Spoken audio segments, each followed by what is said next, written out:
This show is brought to you by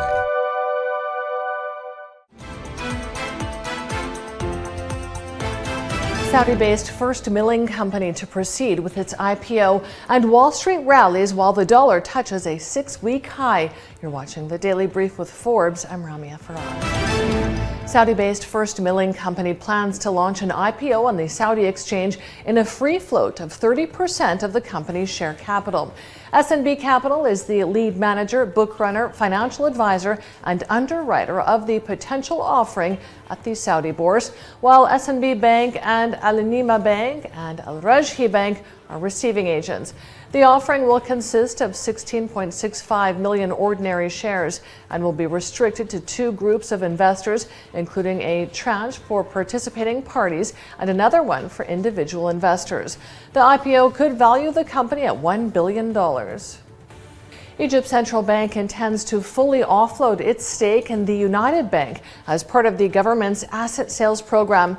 United Bank had total assets of $1.9 billion as of December 2022, with a capitalization ratio of 21%. The central bank established the United Bank in 2006 through the merger of 3 banks: the Egyptian United Bank, the Nile Bank, and the Islamic International Bank for Investment and Development. The deal could be worth up to $600 million.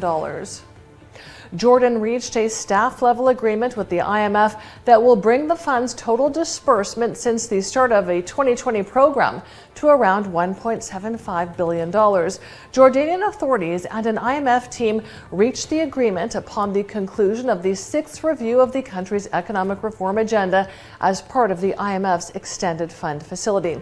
IMF officials say despite a challenging regional and global environment, Jordan maintained macroeconomic stability and access to the international capital market through prudent monetary and fiscal policies. Wall Street rallied overnight and the dollar touched a 6-week high as regional banks surged and negotiations in Washington over raising the debt ceiling progressed.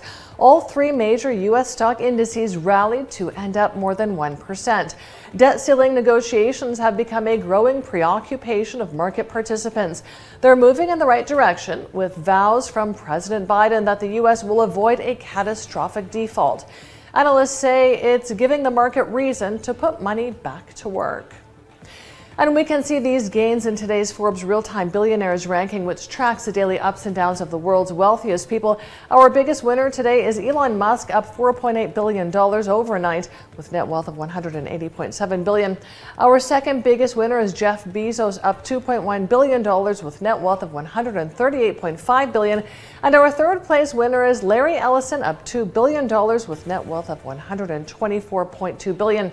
Check out our website and our social media for all of the latest Billionaires news. Tencent Holdings posted Q1 net profit of $3.8 billion, indicating a year-on-year rise of 11%. Q1 revenues also rose by 11% to $21.4 billion. The results are largely due to a recovery in domestic consumption after easing COVID restrictions and improvement in games and ad revenue. Tencent was impacted by a regulatory freeze on new gaming licenses last year, which prevented it from releasing new games. It says it's now investing in AI capabilities and cloud infrastructure. And Montana has become the first U.S. state to ban TikTok as debate escalates over the impact and security of the popular video app.